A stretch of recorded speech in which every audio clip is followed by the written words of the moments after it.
Okay, sorry about that. You hear me? Better now? Hey. Shavua Tov. Okay. Sorry about that. I'm trying to. Where's the speaker? Where's the speaker? Okay. Is this the speaker? Say something, please. Say something, please. Let me see if you're a speaker now. Microphone muted. Never mind. I'm so sorry. I don't know why I'm having these issues. Speaker off. How do I put the speaker on? Oh, okay. Okay, got it. Okay, you hear me, right? Yes. Okay, great. So sorry about that. We had some technical difficulties. Please bear with us. I want to welcome once again Professor Marc Shapiro to Channeling Jewish History. Dr. Shapiro is a professor of Judaic Studies at University of Scranton. He's also a noted author and lecturer. First, Shavua Tov to you. How are you? Same to you. Shavua Tov. Thank you for having me. So was a little bit about, let's start off with your recent book, or Sefer, I should say, called Man Malchi Rabbanan. It's a collection of responsa that you exchanged with many different rabbis over 30 years. And as you put it, it's everything from Satmar to religious Zionists. Tell us a little bit more about it, and what do you think are some of the more out there responses that you received? Okay, well, since my youth, I've been very interested in correspondence with big rabbis, and I mean, I obviously don't come from the world of the big rabbis, but I started sending letters, and as you mentioned, over all these years, I received many of them appeared in the Seforim of the authors, and then I decided to put them together. So you have everyone from Rav Aviner and the chief rabbis of Israel to Satmar figures, Rabbi Menashe Klein, and many others. I'm actually on Torah in Motion. You can see on YouTube, I've given 3 classes. I think it's going to be like a 50-part series in which we're going through the book, and I have a lot of people online listening to it. Apparently, they find it interesting, I think perhaps because the questions are not run-of-the-mill questions. So I'm talking right now in the class about when I was the Orthodox advisor at Brandeis University, there was an issue about giving an aliyah to a Reform rabbi, and that was splitting the campus. So you have that question there. There's questions about how to relate to the Satmar Rebbe, questions about issues dealing with women, such as women saying Kiddush in a group of Orthodox and non-Orthodox, and just the range of issues on halacha, and also hashkafic matters dealing with the state of Israel, Sephardic and Ashkenazic Jews when they're together, getting letters from Rav Avram Yosef or Yitzhak Yosef, to an Ashkenazi become a Sephardi, as it were, and take on all those practices. So it's really a range of unusual questions, not run-of-the-mill, but if people are interested, they can certainly purchase it. I'll put a link to the Torah in Motion classes. I have to point out that I actually listened to this. Will be 3rd class I think that you've done already on the Sefer, so it's actually highly recommended, along with all the other lectures that you give on Torah in Motion. So thank you for that. Any of your previous book is still all the rage, and I understand you're preparing maybe another volume, another on Orthodox Jews and censorship. Or no, not another volume. I could do another volume, but my next book is going to be on Rav Kook. It's just about done. It's relevant because we're going to be talking about where ideas of his that were censored, or I guess not released is maybe the better term. But no, I don't see myself doing another volume. I've updated in many posts on the Seforim blog further examples of censorship. I mean, it's a never-ending thing. Yeah. When you first published it, I absolutely enjoyed it, and I thought it was an extremely important book. And I don't know if you touched this very much, but I'm interested in apologia from early period. I'm talking about antiquity. So I came across something that Josephus and Philo sometimes sort of, I would say, obfuscate the truth in order to make Jews look better. Especially Josephus does that in one case. In Contra Appione, he talks about the laws of usury, of ribit and lending on interest, and he says basically he omits the fact that usury is okay for Gentiles, but not for Jews, in order to not make us look bad. You know what I mean? Like these things are old. Well, I mean, his whole history, of course, is also designed to make the Jews look good. So that would be in line with that as well. So one of my readers, Yechiel Goldreich, asks if you ever consider the political ramifications to the Orthodox world when you explore and publicize your scholarly findings. What would be the political ramifications? It means political ramifications, Jew, non-Jew, or internal Jewish? Both. Let's do both, if possible. Not sure. Well, I mean, I'm not sure what I've written about has any relevance to the larger political question of Jew, non-Jew.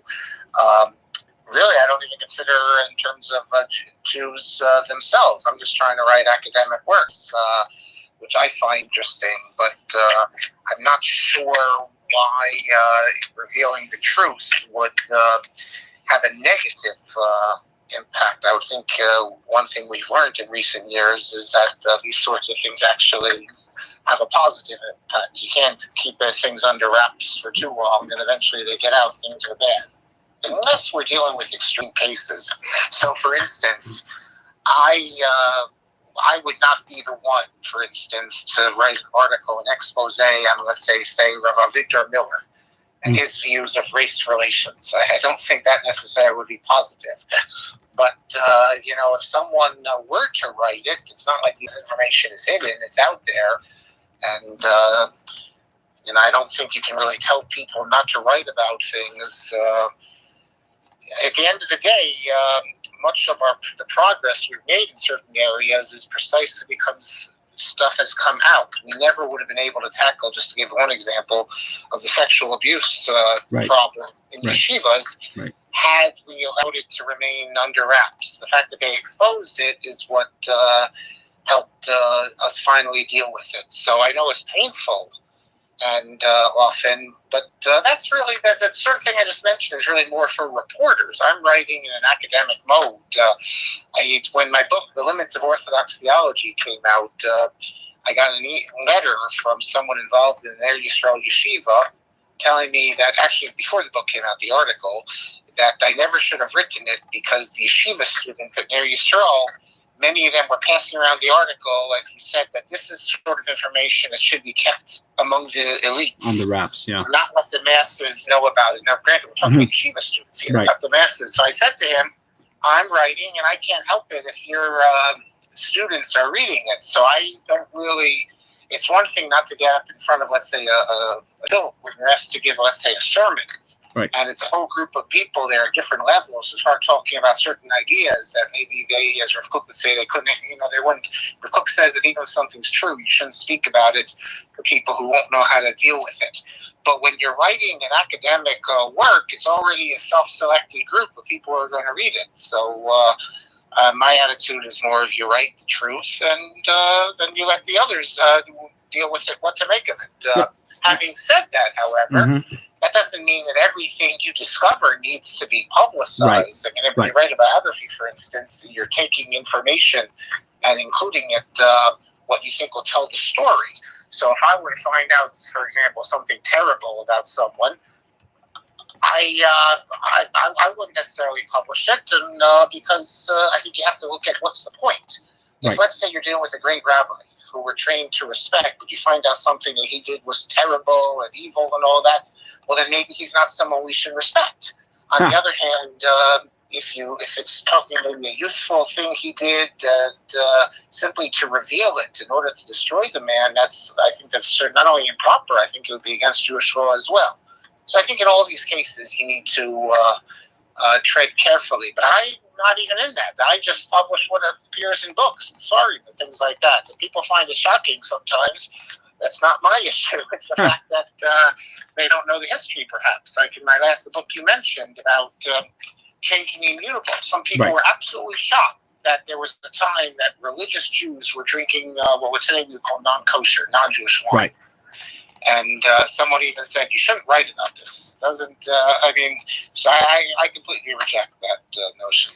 Yeah, it's interesting because putting on my yeshivish cap or black hat for a second, this kind of, what you're saying is encapsulated in, like, we find this already in the classical literature. You have on the one hand, dvarim shashtika yafalan, things that you shouldn't talk about. And on the other hand, you have misha writes a litoisiata, right? I'm going to say it. Whoever wants to, use it, misuse it for nefarious purposes, then let them go ahead. It's on them, all right? Yeah, we have discussed this in the book as well. We have there is this tension, but here I'm talking. When you write an academic work, I don't think you can hold academic works to the same way you hold, let's say, when a rabbi gives writes a tshuva or something like that. The whole point of the academic work is to study what people are doing. I've never ever put myself out there as an authority of Jewish law or anything and saying that this is what you should do or Jewish.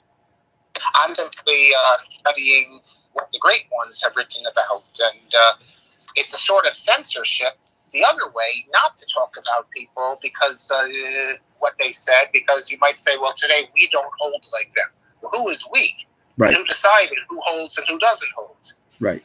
Right. And you know what? Ultimately, people follow their rabbi, their community, their philosophy, and they do what they do. That approach is what has pushed through of Cookout, has pushed through of Solvation in certain circles. So that's, I think, on the contrary, we need to open up the windows rather than close them, in my opinion. Let's talk a minute about, I know this is one of your favorite topics, I think, the radical changes that we've seen since the Holocaust, and specifically in the German and Hungarian Orthodox communities, non-Hasidic communities. I was talking to a woman recently who grew up in Borough Park before Borough Park looked like it looked today. And you had these Chashuver and Hungarian Rabbanim in Williamsburg too, right? Jonathan Steif and others who were not Hasidic, and they came and they had they were world-class halachists, and they had a Masorah tradition, minhagim, that were Ashkenaz. And all that has sort of kind of disappeared. I mean, you look at Rabbi Steif headed the Vienna Kehillah, right, which came out of Vienna. It was an Ashkenaz Kehillah, as you can imagine. It's Vienna. And today it's a Hasidus, right? You look at it, it looks like Satmar. What are your thoughts on that? Well, that's happened also in all these. Nitra, all of them. That, you mentioned, the Hungarian Orthodox. You had... there was a community, it's called Erlau, descendants of, and that became a Hasidus.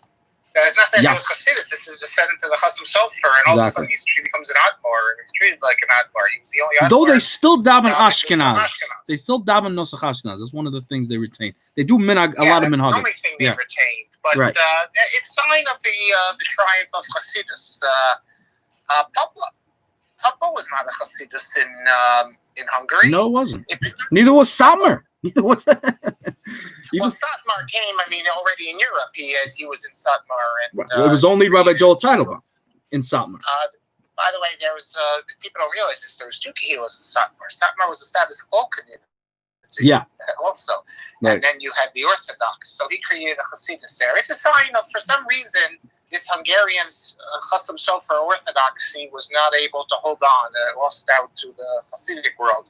And in general, the yeshiva world as a whole was put under pressure by the Hasidic world. If you go into Lakewood today, for instance, it seems that pretty much everyone does an upsharing. So I was informed by one of my friends there, and this would have been unimaginable, 50 years ago, that the Litvish people would be doing this sort of thing. So, on the one hand, it's a sign that the Hasidic world has become more accepted in the yeshiva world, and that's good, I guess. On the other hand, what about the minhagim of let's say, Hungarian Orthodox, not the Hasidic element, which have been overtaken? So, but what are you going to do? That's, we can go back to medieval times and say the same thing. As time goes on, certain minhagim, certain practices are pushed aside. In terms of the German Orthodox, it's once the World War II came around and the German Orthodox were scattered, there was no way that their lifestyle was going to be able to continue because they were minorities wherever they ended up. And the few places, like in Washington Heights, all they have is their nusach. There's nothing left there anymore of what German Orthodoxy meant during their Eretz, etc. So it's a lost world. But there are many lost worlds. Yes, absolutely. I mean, we were talking about the Middle Ages. Jewry, well, I mean, where's Italian Jewry? It doesn't exist. You have holdouts. You have holdouts of Romaniot, seeing a little bit of a Renaissance in the Lower East Side, the Greek shul, the Onion and the Romaniots. Yes. There is no. They don't daven Romaniyot. Right. They daven the Rabbi De Sola pool sitter. I heard. Yeah. I mean, they don't. There's today. There is only one person. There's actually two. I'm told in the entire world who can lane Romaniyot lady, and there is, as we speak today, no shul in the world, as far as I know, that uses Romaniyot nusach. I don't even think the one in Jerusalem. So that's completely overrun. I mean, this is just the way of the world. Yeah, I mean, there's nothing new. This happens. I was talking to Zev Elef recently, who wrote a book on Orthodox and authenticity, or authentically Orthodox, rather, was the name of the title. And he was pushing the notion of people were looking. I guess it kind of follows on the famous Soloveitchian rupture and reconstruction. People were pushing and looking for something more as authentic as possible, looking to be.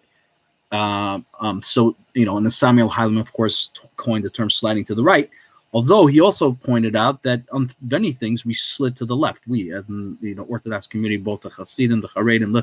So, for instance, you talked about upsharing. What about mitzvah? About mitzvah would have been anathema not too long ago in many circles, right? It was not something for people. Even in the Haredi world, they celebrate bat mitzvah. Oh yeah. They don't necessarily do it in the same way the modern Orthodox does, but they have no problem with for a girl and her family or friends have a big party in the house.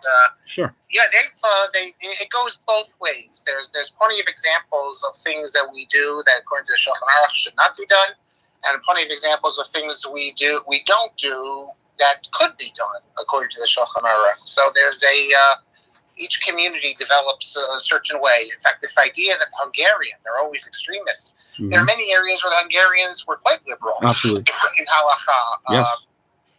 All sorts of matters. So you can't make generalities. Of course, people don't realize that, but that's the reality. Yeah, absolutely. I also, speaking of recent books, not to take away from yours, which is great. I haven't gotten across it, but from the excerpts that I've listened to you, it sounds amazing. But there's another book I came across, a figure that shocked me. I don't know if you've ever heard of this man, Chacham Raphael Katzin, or Katzin, from the famous Aleppo Katzin. And he wanted, or in fact created, a reform community in Aleppo. You heard about this? Okay, well that's the thing. When you say reform, people have in mind reform as in the Central Synagogue or Emmanuel. That's not. Right. That wasn't what. We're talking 1862 to be exact. Kassim. Right. What are we talking here in 1862? Well, we're talking. I mean, as far as I recall, we don't really have the details so much of what. There's that article by Yaron Harel, probably. Yeah, Yaron Harel. But correct me if I'm wrong. He doesn't really give the details. No, he doesn't. But Ruderman mentions in this book that was just published that he's working on what's, I think, if I read it correctly, he's actually working on a full-length treatment. So there's but more. As I recall, Harel does not talk about what we have the condemnations of them, right, but we don't exactly see what they were doing. No, so nothing. You can it's hard to know. You can reform could mean that he was citing secular sources. We know that in Aleppo, they were actually a bit of an extremist community there. When the Ben Amozig commentary came out, it was the sages of Aleppo that put it in Cherem. And unlike the scholars, unlike Raphael Palachi, even the scholars of Jerusalem refused to join on to the Cherem. So we don't know exactly what he was doing. He could have been opposed to Kabbalah, We know that in Yemen, with the Dardaim and Yichud Kafech, he's also referred to as a reformer. The reform there meant he didn't want to focus on Kabbalah. He wanted to update the system of education, that sort of thing. So the reform we're speaking about with Rafal Kassin is not dealing with Hillel Shabbos or anything like that. It's presumably dealing with, it might have some Kabbalistic element moving away from that, because this was the era when many of the enlightened Jews, even in the Sephardic world, were attracted to this more rationalist perspective. It might be focused on changing the system of education. I'm just throwing it out there. I mean, we have more details than that. I mean, we do know a couple of things for sure. We know that he came back after being rejected as being Chacham Bashi in Baghdad. He served for 1 year, and he traveled quite a bit all over in Iran, and also in Europe, and he apparently met with reformist leaders actually in Europe, in Western Europe. He went to Germany. He spent time, and then he came back, and they rejected him. In other words, they didn't give him any post. And here's a person who was trained since childhood, by the way. His father, he was an only child, to be a rabbi, to be a Kli Kodesh. And they basically, he didn't have anything. And he decided to go ahead and found his own Kehila. Now, the only reason we know about this reform business is because the British consul wrote a letter to his superiors saying, we have a Rabbi Raphael, who's basically inciting against the Talmud. So it almost sounds like, the legend about Anan ben David. I couldn't help but think about the crazy parallels. I mean, here's a guy who officially was rejected from being the Reish Galuta, the exilarch, and he decides to find, I'm founding my own Kehillah. I'm not part of it. And he actually wrote to the Christians and the Muslims, this Rabbi Raphael Kassin, to have them support his new community. And guess what? The Francos, who were the upper class in Aleppo, who were not subject to the Kehillah, that was a whole controversy. But at that point, they weren't yet subject to the strictures of the Aleppo Kehillah, supported him. Many of them actually supported him. You say Harel in his book goes into detail about this. But what was striking is we don't have anything written from him, and it's impossible, I think, to imagine that a rabbi in Aleppo was saying you don't have to listen to the Talmud. It could have meant certain customs. I don't know. Maybe he mentioned Yom Tov Sheni. We don't know. At least as far as I know, we don't know yet. We don't have any real information as to what is this reformist with a small R or a capital R. Remember, Shimshon Raphael Hirsch, they thought he was a reformist when he was in Moravia, in Nikolsburg, right, because he believed in wearing a gown and bringing the bride into the synagogue and that sort of thing. So until we have more information, it's hard to know. Yeah, one man's a reformer is another man's frommer. I don't know, whatever you want to. Yeah, of course. Anyway, let's talk a little bit about, actually, it also reminded me of so the official version of Rabbi Kassin, just to end that off, is that in the official sources of the Aleppo writers and rabbis, he officially nitrofodato or something along those lines. Like he was mentally off balance. Of course, that's a very safe road to take. I mean, it kind of reminds me of Rabbi Moshe the Dalatani's son, and some of the sources say no, it's more than nitrofodato. It says that he used to have debates, because Kassin wrote a couple of works that were geared towards refuting the famous missionary Alexander McCall, who wrote Netivot Olam, which made a huge splash. So so according to this version, he was put under the spell, like Kishuf, got a hold of him and it made him crazy, right? It's a typical. Talk about censorship that you can put in if you make another volume. But it'll be very interesting when we find out, because there were Haskalah newspapers and even Haskalah personalities were traveling in the East. We know that they were in Iraq, I'm sure in Syria, they went to Yemen. So it could be that he got some crazy ideas in his head. We'll have to wait I don't know, since someone's going to be publishing more information on this. Yeah, Ron, according to Ruderman, He says Yaron Harel has uncovered some more correspondence, Okay. and it looked like there's a book coming out specifically on this. It's not ancient history. You'd No. think that in the Syrian community Yeah. there would be people who know about this. And Right. I mean, it's not that long ago, but there definitely was a deliberate attempt to suppress this entire affair. I mean, there's no doubt about it, to cover it up completely. So, because it's embarrassing. Information on it comes from Harel. I don't have any. Right. I mean, it's definitely, you're not going to find it in the art scroll city of scholars, Aleppo. There's a lot of things you don't find in that. I'm sure you have a lot to say. One of the people in the Syrian community actually hired Tzvi Zohar. I don't know if you've seen it. Yeah. To write a refutation. I saw that. An article on this. I posted it on my blog right when it came out, the English translation and the Hebrew one.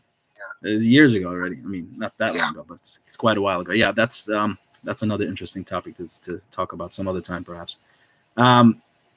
Anyway, let me ask you this. What do you, I mean, today, I think there hasn't been a time in Jewish history where so many young people are learning full-time, studying Torah, right? The Torah learning now it's unprecedented.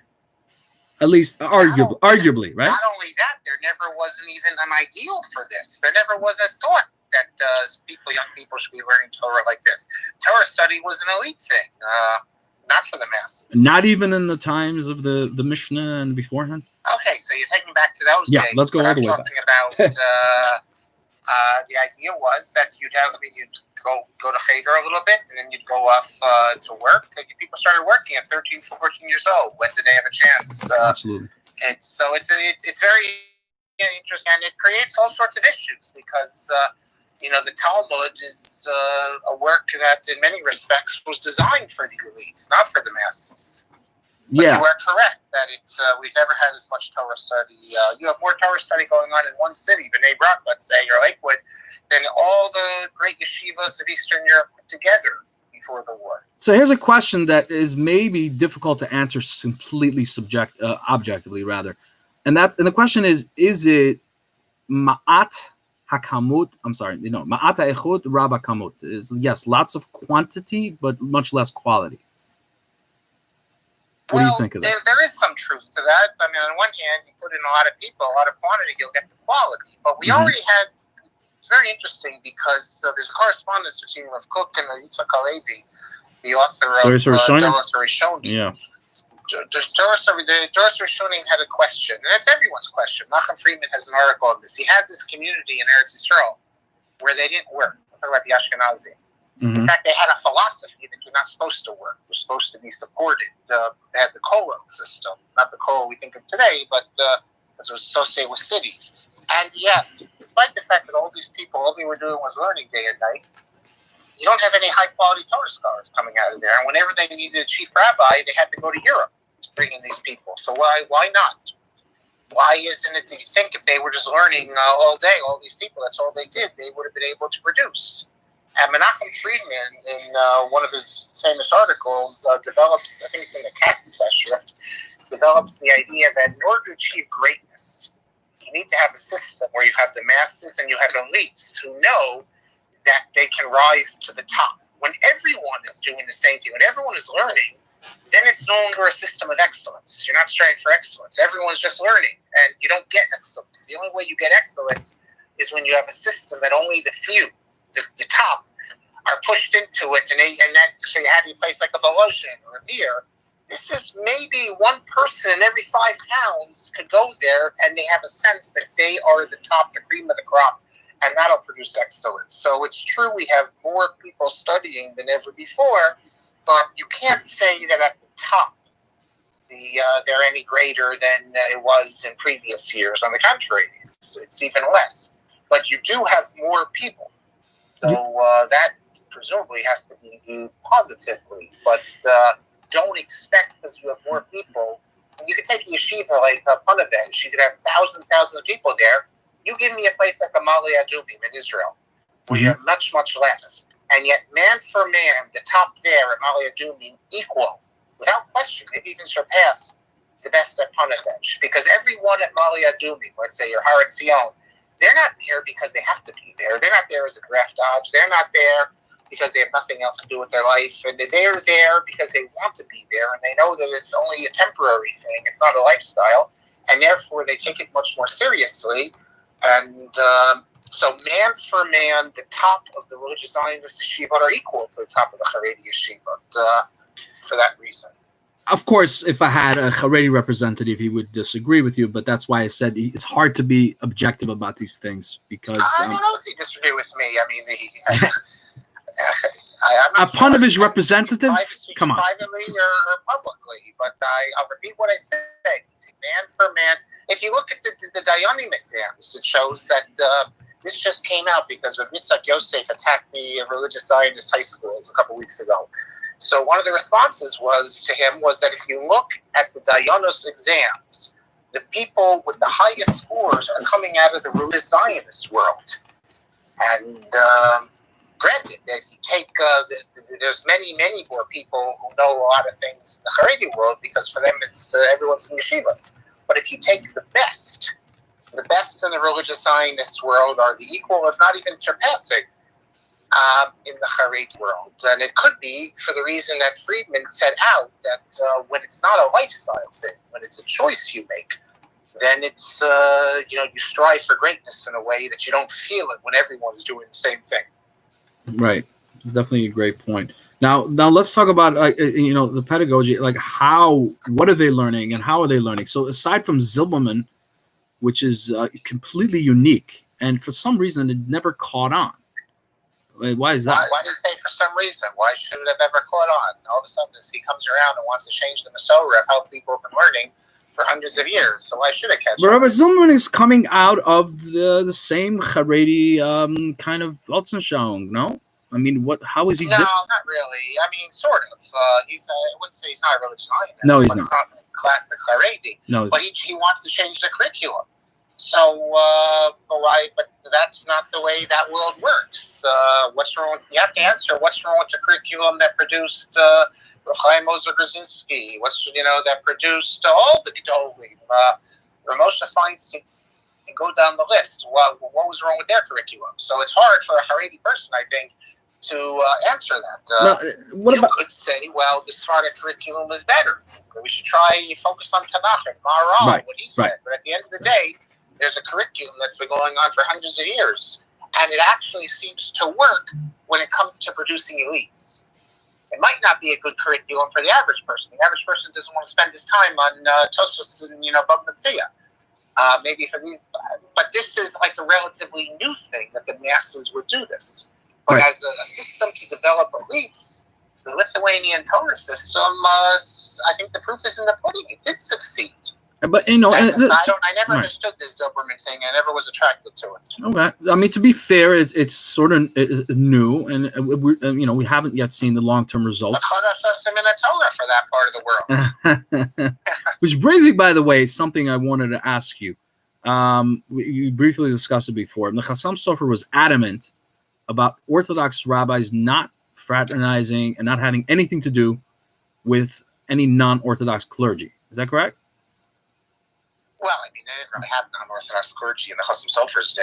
If you're talking about Al Anderson or people of Chorin, we're talking a few. But yes, he would have been very opposed to having anything to do with them. Right. So, and it's interesting. You have Talmidim with the Chassam Sofer. I have a very fascinating book that was published recently about all the Talmidim with the Chassam Sofer, and it's a very eclectic group. Again, you have like all the different sides of the spectrum represented. You have very from. Right. You say Talmidim. What it means is that Talmidim for the Presbyterian yeshiva, right? All sorts of types.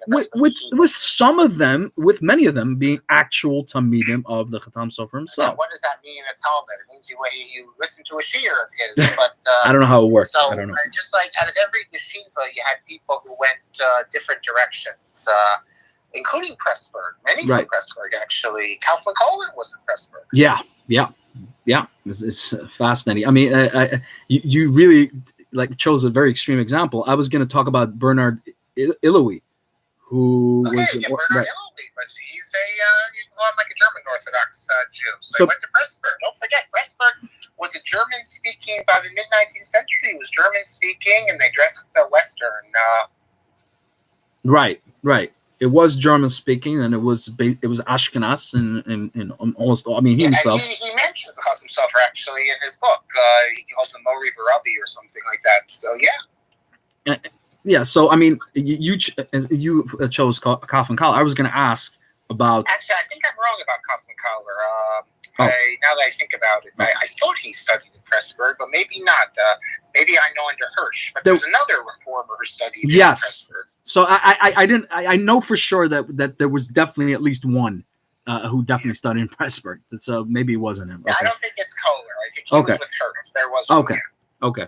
That makes more sense, actually. I mean, you see, I mean, he kept in touch. For instance, Rabbi Iloui kept in touch. He came, of course, to the United States, served as one of the few prominent early rabbis in the United States. And he had many discussions, and he certainly fraternized with Reform and conservative rabbis at the time who were very prominent, like Wise and others.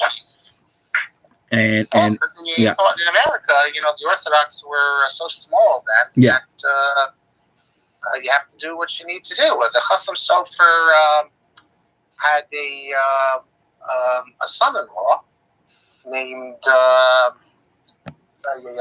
Shift Shul. He started the Shift Shul in Vienna. Vienna, right. I forget his name, but he had his Talmud also, Mordechai Horowitz. He wrote the Shelos and Shuvos. And he became what's his name also, Mordechai Horowitz, Shelos and Shuvos. That's the one where in his Shuvos he talks about Mitzitza Bepeh. And that records the heter of the Chasam Sofer not to use it. So he was in Vienna, and he was a member of the general community, and he fraternized, and he was involved with the general community, which had non-Orthodox leadership. So, and apparently he was given a special heter from the Chasam Sofer to take this position. So it's not absolute; it depends on the circumstances.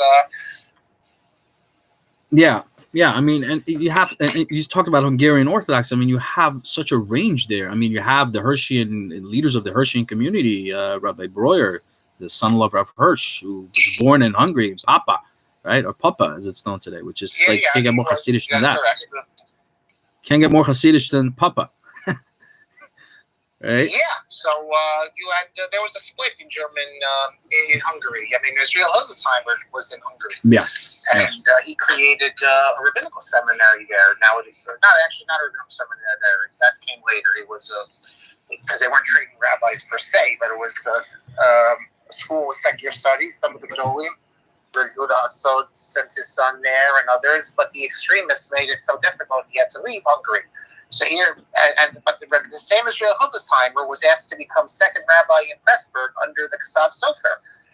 So you see that there were, the different approaches there. The Kasav Sofer, that's the son of the Chasam Sofer, when the Chasam Sofer in his ethical will says no preachers in the vernacular. This is like an absolute. He says you can't have it. Who appoints a preacher in German in Pressburg? None other than the Chasam Sofer's own son, Rabbi Shmuel. So what's going on here? How could he go against his father? And isn't he a gadol? The answer is the Kasav Sofer's position was, if my father was alive today, he would see that we need to do this because the people are speaking German. Right. So you can always say, we could say, if the Chasam Sofer was here now, we'd see that the only way Orthodoxy can survive is if we try to deal with these because they control the purse strings, etc., etc. Right. So that's always the case.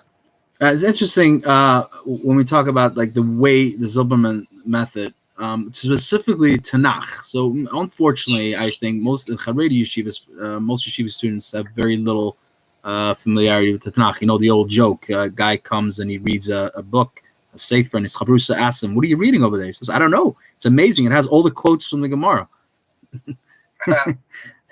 Yeah. So that's the old joke. Yeah. Old joke.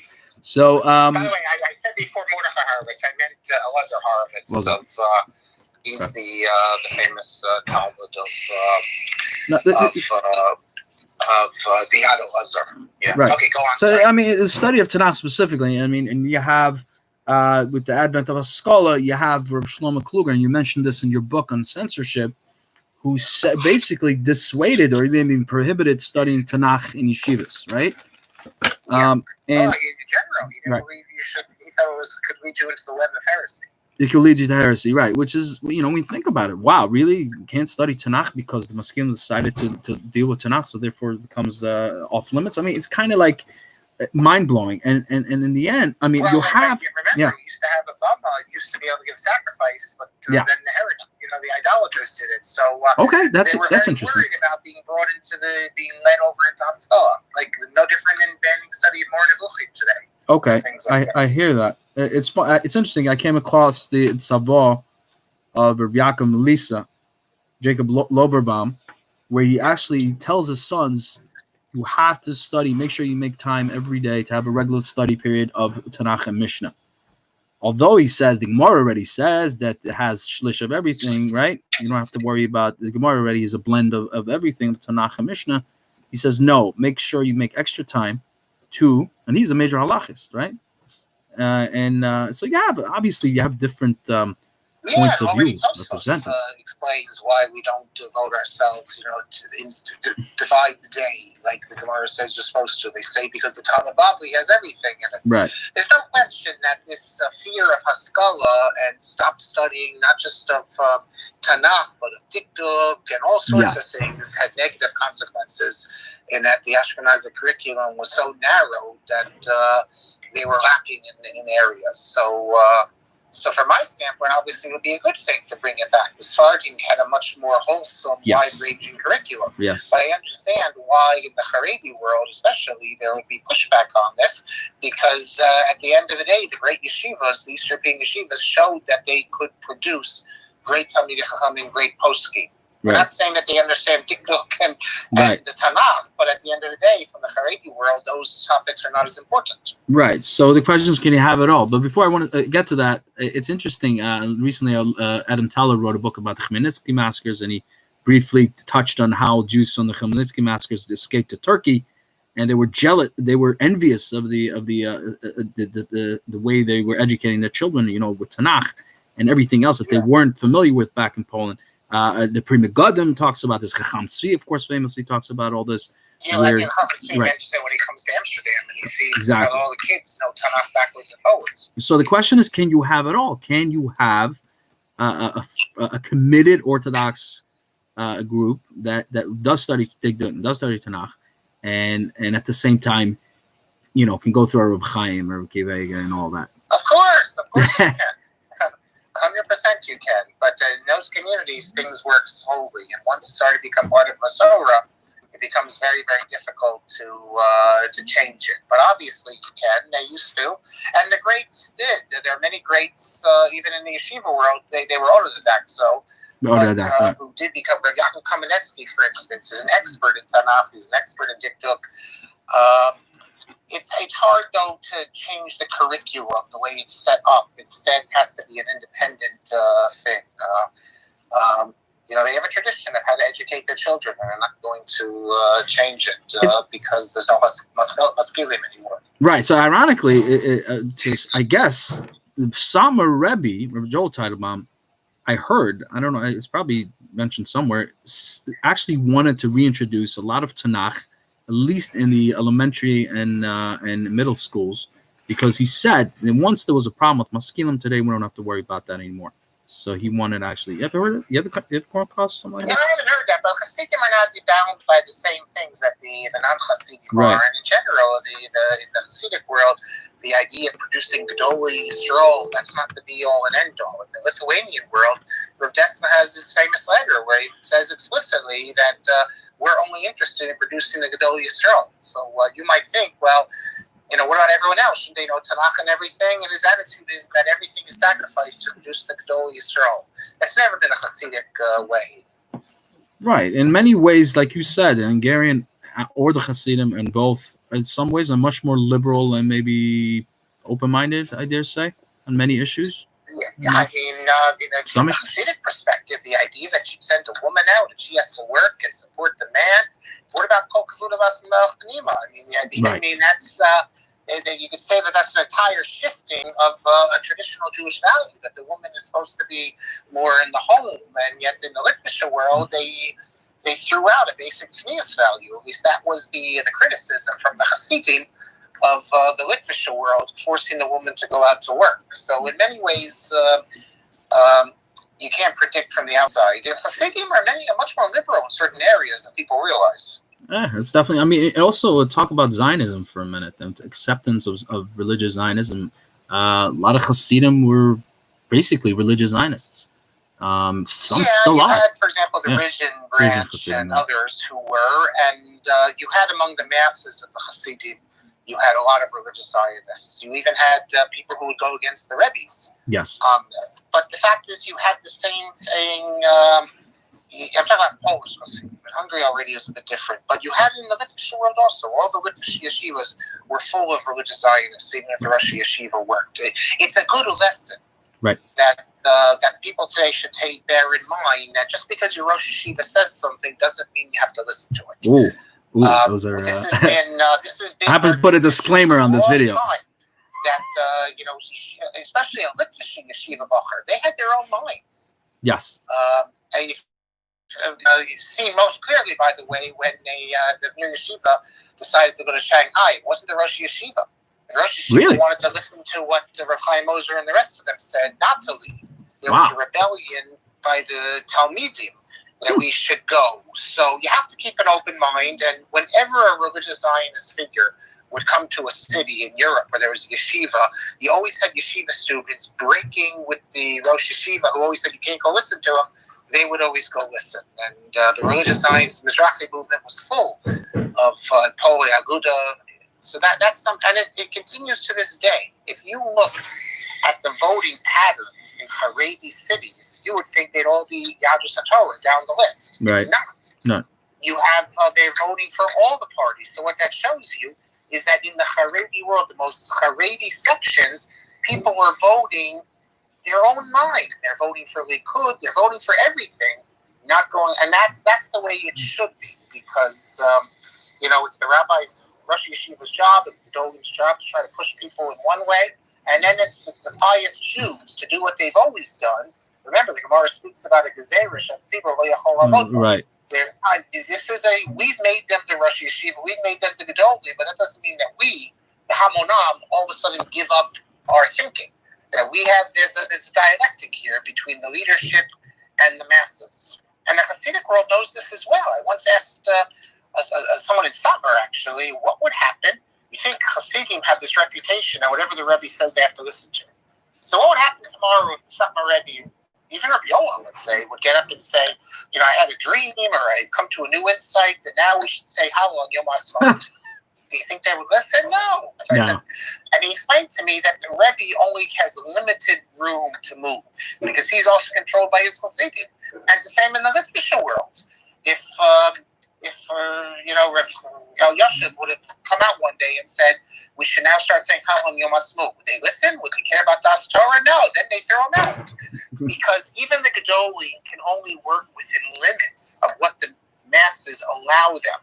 It's an important idea that people don't realize, that Das Torah, to a certain extent, is a real fraud, because it's the masses or the Askanim, however you want to put it, who determine the limits of Das Torah. No, that's found in Halacha already. It's found already in Halacha, where you learn Halacha from what the masses do, in a way, no? Sure. There is a combination. Chazal speak about this. I mean, it's not so radical of an idea.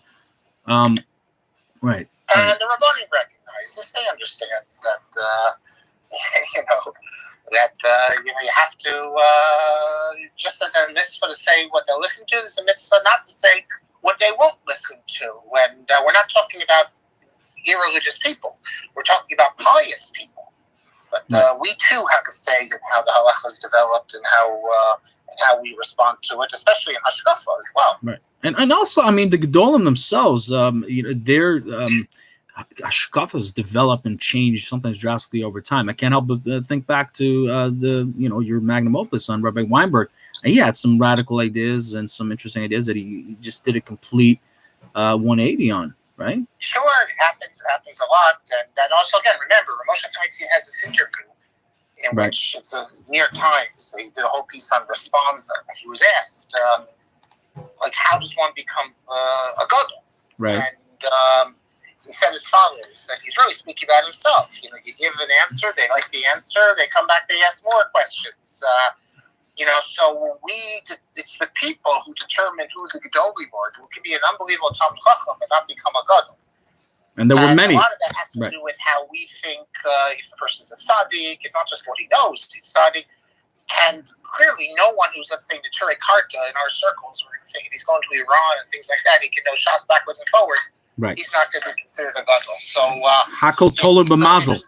Also. It's a dialectic, but also the Gedolim change, as you said. I mean, the most famous example, since you mentioned Hungary, is obviously the Dal. Yes. It's one of the last Seforim ever published in Hungary. Laban Smecha, yep.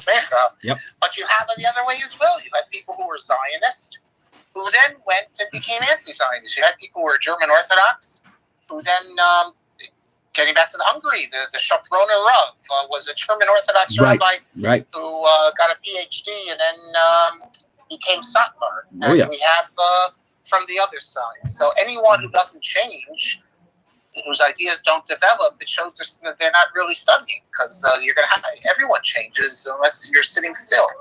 Absolutely.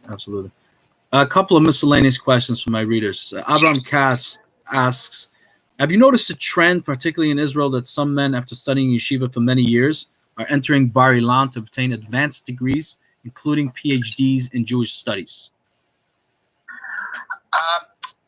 I'm not in Israel, so I don't know if this is something new. This has always been the case in Israel, where people would do things like that for the simple reason that in Israel you don't have to have a college degree like we have in America. In America, you need a BA, and then you go for a PhD. In Israel, you can just enroll, let's say, in Bar Ilan, or you can enroll in any university. You go to medical school. You don't need to get a BA first. So you can enroll, and these people already have a good deal of Talmudic learning, so and many of them at times are autodidact in other areas. I know of one person who did what Avraham mentions. I don't know if it's a trend. I mean, it's not easy to get a PhD. It's a long process. So I think most people who would go the different route, but those people are special. They come in with an enormous amount of knowledge, which you do not get unless you spent many years studying in yeshiva. I can tell you that I've been contacted by a number of people like that in America asking about getting a PhD, but you sort of can't start, because then you're talking to people that are already 25, 26 years old. They first have to go to undergraduate, and they have children, and they have to support a family. As we say, it's not shaykh. But in Israel, it's a different situation, because they can enroll immediately and then start. In Israel, they don't require also you to have this vast Western-style humanistic knowledge. It's which I think is a problem in the Israeli university system. At the end of the day, you can succeed there in a way you can't in America. Okay, Avram Kask asks, have you noticed a trend? I'm sorry, I already asked you that question. Yosef Zarnigian asked, why haven't the Jewish people been able to form a Sanhedrin? That's a tall order. Well, they tried to. They did. The one person tried to. After the rise of the state of Israel. To form a Sanhedrin, first of all, you need to have the agreement. You can't have a Sanhedrin if it only includes, let's say, the religious Zionists or the Saudi. Then it's not a real Sanhedrin. I mean, there is a Sanhedrin today, but no one takes it seriously. Right. Although I have to say that Rabbi Steinsaltz, who is not a crazy person, no, he's a very substantive person. He's involved in this Sanhedrin. I'm not exactly sure what he saw in it that he lent his name to it, but if you don't get everyone agreed, it's never going to happen. And the reason why, especially in the Haredi world, not just in the Haredi world, people were very worried, because they were wondering what the Sanhedrin was going to do. They were thinking that this Sanhedrin was going to try to change Jewish law, and that they did not want. So you could ask, well, why did they want that? Doesn't the Sanhedrin have the right to do that? That's the whole point of the Sanhedrin. They can get rid of Yom Tov Peini, they can do all these things. Right. But there was a sense that we're not worthy.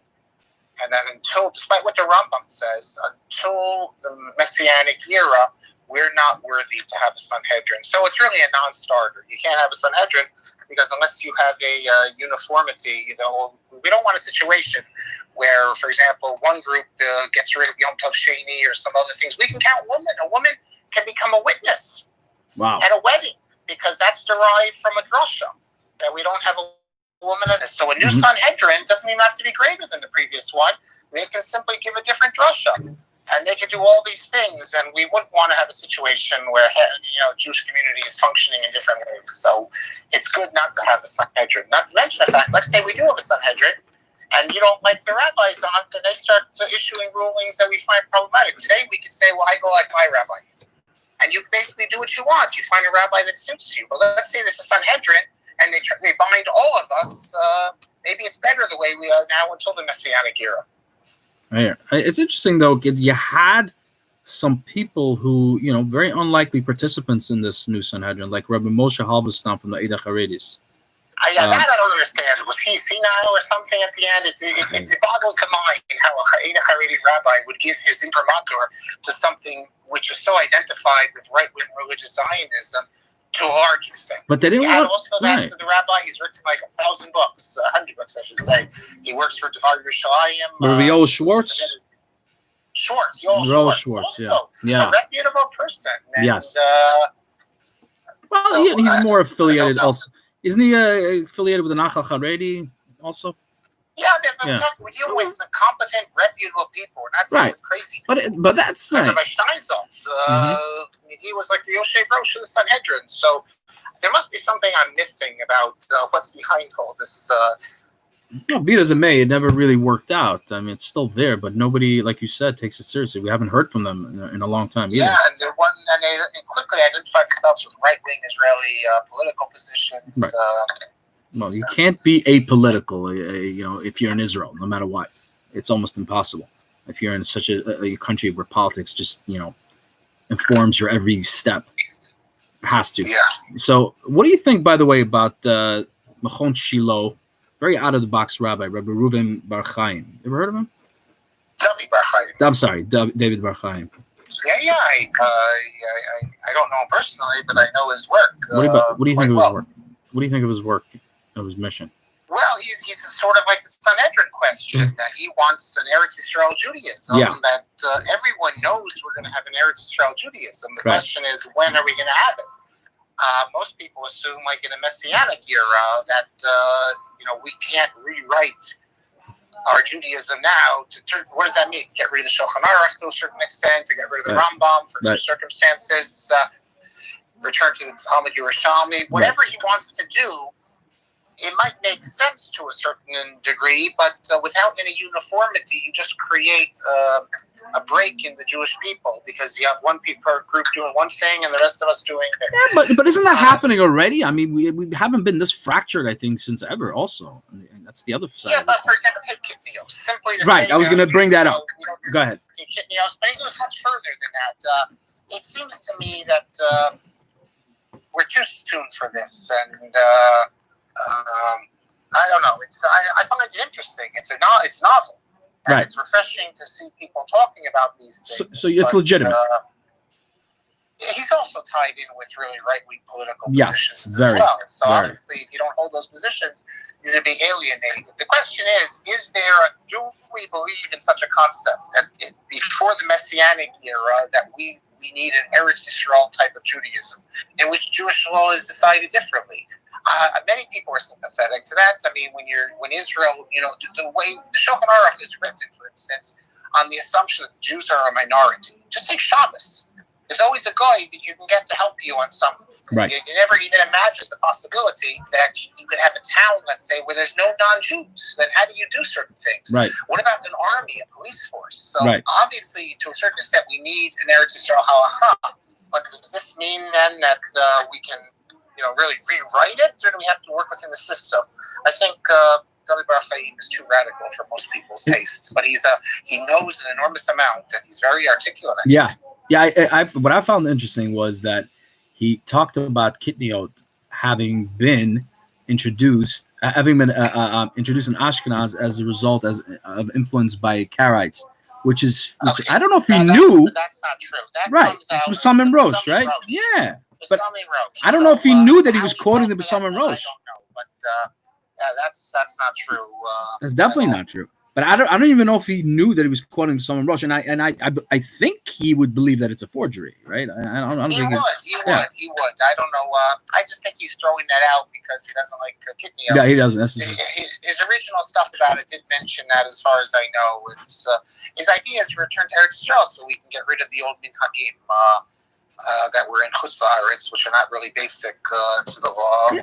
You know, and that brings me to think, like, a lot of his ideas, I mean, they're fascinating from a historical standpoint, because they're basically, you're dusting off old Cairo Geniza manuscripts, and you're trying to recreate. We don't even have all of these. Trying to recreate a puzzle with not all pieces of the puzzle there, which is you know, just fascinating and interesting, even if you don't agree with him. And the other thing is that his idea is that the Nusach and the Minhag, right? The Minhag got solved from the Cairo Geniza, which is basically mostly where we got our information from, right? So the Gedolim, wants to get rid of all Kabbalistic stuff. Yeah, of course. Yeah, all the equipments, you know, from the Ari and the Kabbalistic stuff, we push aside. So my point was that the Gedolim, like the Chazon Ish, I believe, famously enough, was very against publishing new editions of anything that were found in museums or manuscripts that were never published, right? Is that true? Was it the Chazon Ish or the Stipler? That's true. The Chazon Ish held that. But other Gedolim didn't hold that. His position was, Chazon Ish's position, though, at the end of the day, wasn't accepted. Because that would be the Erie's out and others. The Chazon Ish felt that for halacha, he had no problem studying it. But when it comes to halacha, he thought it had to have been crystallized through generations. And you can't just... But I think most people today don't hold like the Chazon Ish, that they would think if you find a tshuva the Rambam, it's... Has that actually happened? I can't think of an instance. Well, it has. I don't know if you've noticed this on Shavuos and other times when they read the Ten Commandments. Have you ever noticed that some people don't like to stand, or they'll stand at the beginning of the Aliyah, or they don't want to stand? Many shuls today don't have people stand for it. They say you have to stand at the beginning of the Aliyah. And Ravad Yosef is very opposed to standing because it goes back to a tshuva the Rambam. And this tshuva the Rambam was only published in 1934 in the Freiman edition, and it's had already a big influence. The Chazon Ish's attitude would be that it's not part of the tradition, the halachic tradition. But I don't think in general that the Rav Soloveitchik held like the Chazon Ish. He didn't really take the Meir seriously. That's fascinating. I did not know that. Because even among the Gedol, it was contemporaries, not contemporaries, people who preceded him, like the Netziv, I think, was in contact with people like Harkavy and others who were working in the manuscript library in Leningrad. Netziv published on the Shiltos. One of the Shiltos, a newly discovered Shilta that he put in, that was discovered in manuscript. It's newly discovered, but no one ever studied it. And but the Netziv was novel in that respect. Netziv was very much of a, like you say, a novel in many ways, not just in that, in religious Zionism and other things. Published on Halacha Midrash. Who studied Halacha Midrash? It's precisely because the Netziv was so interesting that Rav Kook attached himself. Most of the people who went to the Lajn Yeshiva attached himself to Rav Chaim Soloveitchik. But the Netziv was, he wrote commentary on Chumash. This is not the typical stuff of a Lithuanian Rosh Yeshiva. Very atypical and unique. Yeah, and big support of Kakal. To a certain extent, you have to study Tanakh. Yeah. He thought it was very important to study Tanakh. Also, Netziv is a big supporter of Keren Kayamet L'Yisrael. He's a religious Zionist, basically, right? Proto-Zionist. Proto-Zionist. Proto-religious Zionist. It was called Chovei Tzion. Chovei Tzion. He died. He wasn't a political Zionist because it didn't exist yet, but certainly he was a believer in Chovei Tzion, the early settlements and everything like that. And his son, of course, is Meir Bar Ilan, right? Who kind of continues in that. The oldest son Chaim was, I think, he was 49 years older than Rav Chaim Berlin than his younger brother. 41, I think it was 49, but it's the Meir Bar Ilan obviously was a leader of the Mizrahi movement. Sure. Right. All right. Anyway, thank you so much, Dr. Shapiro, for giving us our time. It was a fascinating interview. Hope to interview you again soon, and I really appreciate it. Shabbat Tov. Okay. Now have a good week. Bye-bye. Bye-bye.